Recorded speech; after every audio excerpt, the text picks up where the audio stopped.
रूस और यूक्रेन के बीच जारी युद्ध एक बार फिर खतरनाक मोड़ पर पहुंच गया है। अमेरिकी राष्ट्रपति डोनाल्ड ट्रंप की मध्यस्थता में शांति वार्ता की कोशिशों के बीच रूस ने यूक्रेन पर अब तक के सबसे बड़े हवाई हमलों में से एक को अंजाम दिया है। ताजा हमलों में रूसी सेना ने पश्चिमी यूक्रेन के लवीव और राजधानी कीव समेत कई क्षेत्रों को निशाना बनाया है।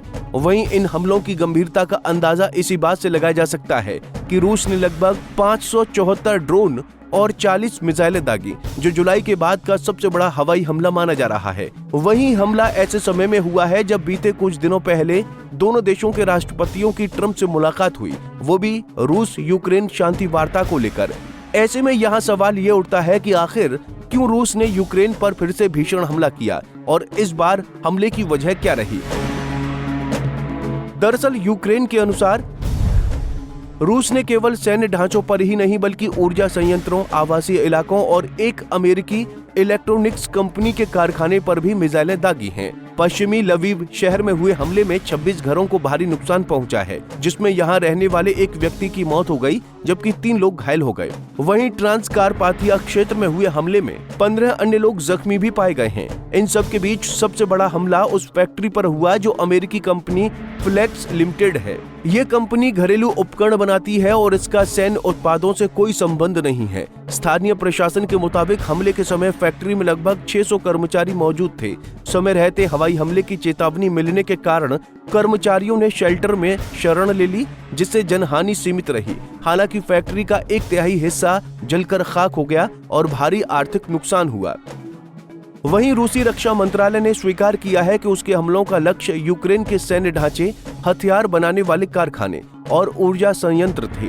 मॉस्को का दावा है कि ये सभी रणनीतिक कारणों से किए गए हैं। निप्रोपेट्रोवेस्क क्षेत्र में कई व्यापारिक ठिकाने, आवासीय इमारतें और गैस पाइपलाइन प्रभावित हुई हैं। इसके अलावा पश्चिमी यूक्रेन के एक बड़े गैस स्टोरेज को भी निशाना बनाया गया है, जहां सर्दियों के लिए गैस का भंडारण किया जा रहा था। हालांकि यूक्रेन का कहना है कि उसने रूस द्वारा दागे गए 574 ड्रोन को मार गिराया है, लेकिन कई मिसाइलें और ड्रोन वायु सुरक्षा कवच को भेदने में सफल रही, जिससे भारी नुकसान हुआ है। यूक्रेनी सेना का दावा है कि जवाबी कार्रवाई में रूस के कुछ तेल भंडार और ड्रोन स्टोरेज स्थानों को निशाना बनाकर तबाह किया गया है। आपको बता दें कि ये हमले ऐसे समय में हुए हैं जब अमेरिका रूस यूक्रेन के बीच शांति स्थापित करने की कोशिश कर रहा है।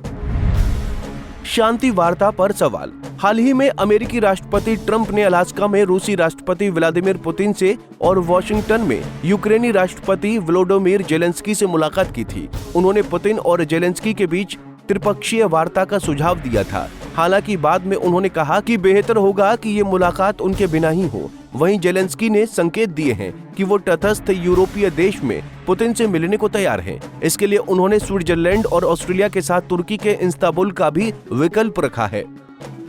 इन सब के बीच यूक्रेनी राष्ट्रपति जेलेंस्की ने टेलीग्राम पर पोस्ट करते हुए आरोप लगाया कि रूस ने जानबूझकर अमेरिकी निवेश और नागरिक प्रतिष्ठानों को निशाना बनाया है। उनके मुताबिक ये हमला दर्शाता है कि मॉस्को शांति वार्ता को गंभीरता से नहीं ले रहा है।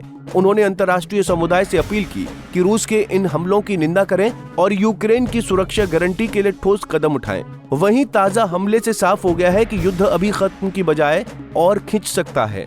रूस जहां यूक्रेन के पूर्वी और पश्चिमी दोनों हिस्सों पर हमले तेज कर रहा है, वहीं यूक्रेन भी जवाबी कार्रवाई में रूसी ठिकानों को निशाना बना रहा है। अमेरिका ने हालांकि स्पष्ट किया है कि वो यूक्रेन में सैनिक नहीं भेजेगा, लेकिन हवाई सुरक्षा और कूटनीतिक समर्थन जारी रहेगा। वहीं विश्लेषकों का मानना है कि जब तक दोनों पक्ष भरोसे के साथ बातचीत की मेज पर नहीं बैठते, तब तक इस संघर्ष का कोई स्थायी समाधान नहीं निकल पाएगा। वहीं रूस द्वारा किए गए ये हमले न केवल सैन्य और ऊर्जा ढांचों को तबाह कर रहे हैं, बल्कि नागरिक जीवन और अंतर्राष्ट्रीय निवेश को भी गहरी चोट पहुंचा रहे हैं। ऐसे में शांति वार्ता की सफलता ही आने वाले महीनों में इस युद्ध की दिशा तय करेगी। Bureau report, Punjab Kesari TV. हमसे जुड़े रहने के लिए हमारे YouTube चैनल को सब्सक्राइब करें और नई वीडियो की नोटिफिकेशन के लिए बेल आइकॉन को दबाएं।